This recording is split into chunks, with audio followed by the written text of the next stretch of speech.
खासतौर से अगर बात की जाए एसआईआर की, हमने देखा था पश्चिम बंगाल में किस तरीके से लगातार विरोध प्रदर्शन जो है वो कराए गए, लोगों को मना किया गया कि नहीं, एसआईआर फॉर्म आपको नहीं भरना है। और ये कोई कहने वाला कोई और नहीं बल्कि सूबे की जो मुख्यमंत्री हैं, उन्होंने ये ऐसा कहा था। विरोध प्रदर्शन हमने देखा किस तरीके से किया। लेकिन अब जो खबर आ रही है वो ये है कि अब ममता बनर्जी ने भी ये असर कर दिया है, यानी एसआईआर को हामी उन्होंने भर दी है, क्योंकि फॉर्म अब उन्होंने भर दिया है। लगातार इस तरह की खबरें हमने देखी हैं, सोशल मीडिया पर भी आ रही हैं। बीजेपी की तरफ से भी ये कहा गया कि अब ममता बनर्जी जो हैं, जो पहले लगातार ना करती रहीं, लोगों को गुमराह करती रहीं, कहती रहीं कि ये फॉर्म नहीं भरना है, ये सही नहीं है, और अब वो खुद इस फॉर्म को भर चुकी हैं। जबकि पहले भी हमने देखा था कैसे उन्होंने जो फॉर्म है उसको स्वीकार किया था,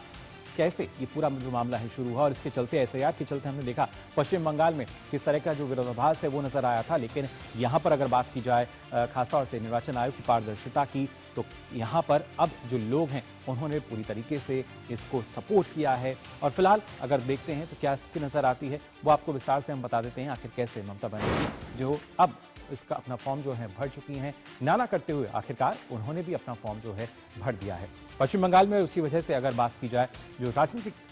अटकलें हैं वो लगाई जा रही थी, और अब ये जो अटकलें हैं वो तेज होती जा रही हैं, इन पर विराम नहीं लगा बल्कि ये तेज हो गई हैं। किस वजह से आपको बता दें, सीईओ कार्यालय सहित प्रशासनिक हलकों में अब जो हलचल है वो ये नजर आ रही है, और वजह है उसके पीछे क्योंकि अब सीएम ममता बनर्जी के एसआईआर फॉर्म भरने की जो खबर है वो सामने आ रही है, यानी उन्होंने खुद वो फॉर्म भर दिया है, जिसको लेकर वो लगातार ना करती रहीं। हालांकि आधिकारिक पुष्टि का जो इंतजार है वो अभी भी किया जा रहा है, लेकिन इस बात की पूरी जो संभावना है जताई जा रही है। वहीं निर्वाचन क्षेत्र के जिलाधिकारी कार्यालय ने इस बात से पल्ला झाड़ लिया है, यानी वो जानकारी साझा नहीं करना चाह रहे हैं, और उसके साथ साथ जो जानकारी है सीएम के चुनावी बूथ के जो बीएलओ हैं वो सवाल सुनते ही अपना फोन काट दे रहे हैं, यानी वो भी संपर्क अब किसी से नहीं करना चाह रहे हैं। अगर कोई उनसे संपर्क कर रहा है तो इसके बारे में पूछते ही अपना फोन काट देते हैं, यानी काम हो चुका है लेकिन ये बताना नहीं है, क्योंकि अगर बताएंगे तो फजीहत अपनी होगी। एक ऐसा काम जिसके लिए लगातार जो पूरी जनता है उसको गुमराह किया गया, मना किया गया, और आखिरकार कैसे ये जो पूरा हम कह सकते हैं जो फॉर्म सबमिट उन्होंने किया है उसकी जानकारी मिली है,